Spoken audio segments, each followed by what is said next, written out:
Hello, everyone. Welcome to Task Time Energy, the purpose-filled productivity podcast. My name is Scott Miller. I'm your host. And this is going to be another mini episode, another short episode like the last one we did. This one will be even a little bit shorter. And if you've been enjoying some of the earlier episodes, some of the conversations that I've had with people like Derek Haynes and Dave Gold and Megan Dice, the good news is that we're going to have more of those episodes coming up. I've been speaking with some wonderful people who have agreed to be guests, and I'm really looking forward to having conversations with them and sharing those conversations with you. As things worked out, I was not able to schedule time with the people I've been speaking with to record an episode, but we have some time scheduled for that coming up. So we will be returning to that format, and we'll be sharing some of those great conversations with you. But today, I wanted to share some thoughts about motivation and discipline and commitment. And this actually ties in a little bit with what's going on with the podcast right now and some things that are going on in the world right now. Maybe think for a minute about just about yourself and what motivates you. What are some of the things that motivate you in your life? What are some of the things that motivate you to, achieve goals or achieve the outcomes that you want in your life? And it's interesting when we talk about motivation because we probably, a lot of us think it's very important. And maybe we even get a little frustrated when we're not always as motivated as we want to be. I've been reading a book recently called Tiny Habits, written by B.J. Fogg. And it's very interesting. It's based on 20 years of behavioral research that he's done. And one of the things he talks about in the book, one of the really foundational principles in the book, is how unreliable motivation is.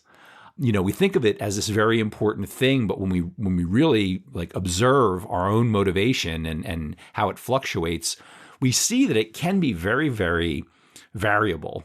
I think B.J. Fogg in his book even calls it a fair weather friend. I believe motivation is it's a very emotional thing, right? We don't always think about it that way, but our emotions have a big impact on our motivation. And whether we're feeling really fired up, really motivated to do something, or whether we're not feeling as motivated, that's very strongly tied to our emotions, at least in my experience. And our emotions change, they vary a lot. They can vary a lot from day to day, even from hour to hour. And of course, that can have a big impact on our motivation. So this is where discipline becomes important. Discipline and habits become so important because when we create good habits, when we create useful habits for ourselves, that's what allows us to be disciplined and to accomplish things even when we're not feeling motivated, right? So maybe, if you're someone who works out every day, or maybe you work out, 3 times a week or 5 times a week, whatever it is, once we establish that as a habit, it becomes easy to do regardless of motivation, separate from motivation. You just get up in the morning and you go run, or you get up in the morning and go for your walk or go to the gym or whatever it is that you do. That just becomes ingrained in your schedule to the point where even if you don't feel like it, even if you're not really feeling it, you still have the ability to go out and do it. Commitment is even more important than either motivation or discipline. There can be times where things even interfere with our habits and where, our discipline can even break down. And in our personal lives or our professional lives, when that happens, that's where commitment becomes important. I can use this podcast as an example of that. So, when I first started the podcast, I was very motivated, very excited about doing it. And that motivation drove a lot of the initial, effort that I put into creating this podcast. But I also realized that because motivation is not as reliable as we would like it to be, that I needed to create some discipline around contacting people to be guests, around recording sessions with people and editing those sessions and getting them ready. And that was the only way that I was going to be able to do this long term. And, my objective is to drop an episode every 2 weeks. And I've been pretty good about doing that so far. But in the last couple weeks, I was not able to schedule a time to record an episode with someone. Now, this is where commitment kicks in because I had a decision to make. I could have just said, I know I want to put out an episode every 2 weeks, but hey, this week that didn't work, so this time around I'm just not going to do it. I decided to stick with my commitment of dropping an episode every 2 weeks. And so I said, okay, I'm just going to get on and, record a little short episode and share some thoughts.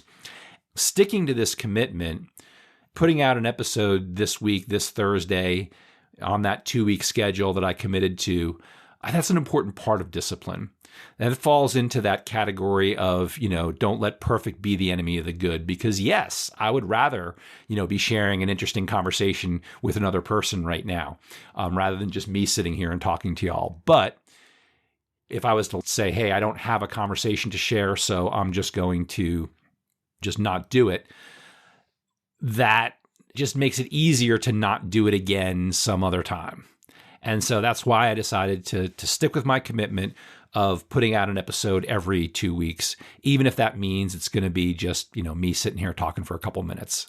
That was the decision that I made. And I find personally, and maybe you found this too, that sticking to a commitment, even if it's not ideal, even if you're not doing the ideal thing, if it's a workout, if your commitment is to go run for whatever, a half hour every day, and for whatever reason, you don't have time to do that, even if you have time to just go out and run for 15 minutes, that's something. It's maintaining the habit. It's maintaining the discipline. And that has a lot of value.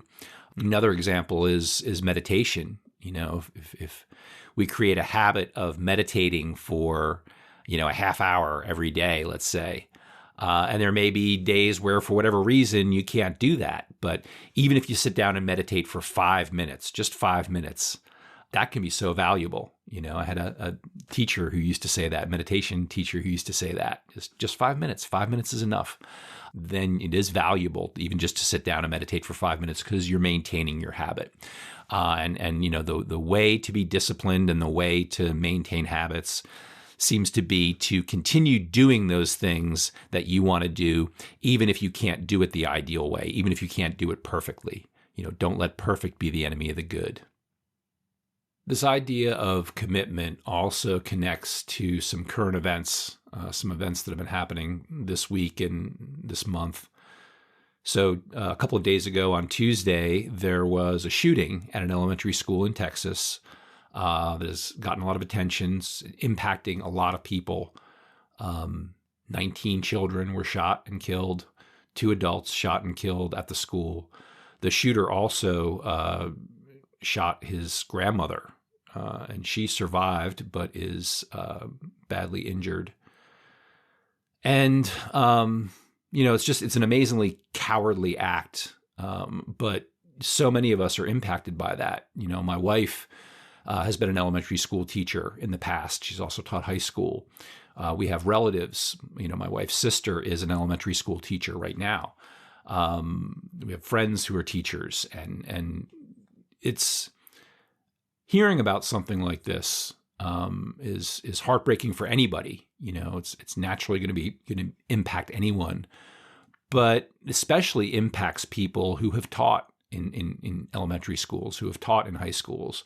Who are doing so now, living in a world where these kind of things happen, and happen far too often. It's, as much as I'm heartbroken by hearing about this and just seeing how it impacts people that I know who've taught elementary school or who are currently doing it. It's really a whole different world for them and a whole different impact on them. And, this is coming right after a shooting in Buffalo where 10 people were killed, 3 people were injured in a grocery store, just, out doing their grocery shopping. And the reason I'm mentioning this, it does connect with one of the reasons with why, I didn't record a podcast episode this week. I did have, an idea to record an episode with somebody. And, they said, this just really isn't the week for it. And I agreed. I said, yeah, I totally understand. I still wanted to come on here and say a few words and share a few thoughts. And I wanted to talk about commitment because I think commitment is especially important when things like this happen, when we see things and hear about things like these shootings, because so many of us would like to live in a more peaceful world. So many of us would love to live in a world where these kinds of things don't happen. And it can be terribly demotivating when we see these things on the news, when we hear about them. And that's where commitment, I think, becomes important. If you value that idea of living in a more peaceful world, if you value that idea of living in a world where, people who are having these kinds of mental health issues, I mean, on the one hand, I look at these kinds of shootings and I say it's the act of a coward. It's a cowardly act. But on the other hand, we look at it and say, these are people who need help. These are mentally disturbed people. People who are mentally healthy don't go into places and shoot innocent people. They don't go into schools and shoot children. That is a sign of severe mental illness. That's a sign of somebody who is experiencing a mental health crisis. And just, how do we find ways to get more of those people the help that they need? Of course, we need to have a conversation about how easy it is for these people to access guns and what can be done about that. A lot of people would agree that somebody who is severely mentally ill should not be able to possess a firearm. We need to keep guns away from those people. But we also maybe want to have conversations about getting more people who are having mental health issues, who are in crisis, getting them the help that they need.